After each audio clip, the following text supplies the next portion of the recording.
Hello বন্ধুরা, সকলকে স্বাগত আমাদের অফিসিয়াল ইউটিউব চ্যানেল আড্ডা 24/7 বাংলায়। আমি তোমাদের অপূর্ব হোসেন নিয়ে এলাম একটা খুবই জরুরি খবর নিয়ে। এসএসসি মানে আমাদের যে gov.in যে অফিসিয়াল ওয়েবসাইট, সেখানে কিন্তু এসএসসি সিএইচএসএল পরীক্ষার আমাদের সম্পূর্ণ ভ্যাকেন্সির ডিটেইলস বের করে দিয়েছে। দেখো কিভাবে দেখবে, তোমরা নোটিশ বোর্ডে গেলেই দেখতে পাবে, সামনেই দেখতে পাবে তোমরা। দেখো tentative vacancies combined higher secondary লেভেলের তোমাদের টেন্টেটিভ ভ্যাকেন্সি কিন্তু বের করে দিয়েছে। তো তোমরা যদি পিডিএফটা খোলো তাহলে তোমরা দেখতে পাবে এখানে তোমাদের সম্পূর্ণ যতগুলো ভ্যাকেন্সি 3131 টোটাল ভ্যাকেন্সিস তোমাদের তোমাদের টোটাল ভ্যাকেন্সিস আমি দেখিয়ে দিচ্ছি। এটা হচ্ছে 3131, এটা টোটাল ভ্যাকেন্সি এবং কোন কোন জায়গায় কোন কোন পোস্টে কিরকম ভ্যাকেন্সি রয়েছে প্রত্যেকটা ডিটেলস তোমাকে এখানে দিয়ে রাখা হয়েছে।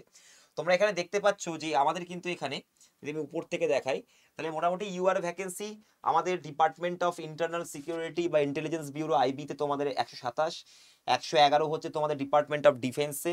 তারপরে আমাদের এরপরে রয়েছে আমাদের বেশি ভ্যাকেন্সি 265 ভ্যাকেন্সি যে ডিপার্টমেন্ট অফ ডিফেন্সে। দেখে তো বর্ডার রোড অর্গানাইজেশন বা বিআরওতে কিন্তু এবারে অপেক্ষাকৃত বেশি ভ্যাকেন্সিস কিন্তু এবারে প্রোভাইড করেছে।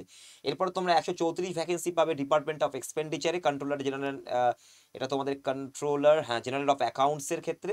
আর তারপরে তোমাদের বেশি ভ্যাকেন্সি রয়েছে 185টা vacancy ministry of housing and urban অ্যাফেয়ার্সে। বাকিগুলো তোমরা ওই 50, 49 এবং এরপরে 131খানা ভ্যাকেন্সি রয়েছে department of defence, controller general of defence accounts, সিজিডিএতে। এরপরে আমাদের বেশি ভ্যাকেন্সি বলতে আর সেরকম নেই, বাকিগুলো তোমরা দেখে নিতে পারো।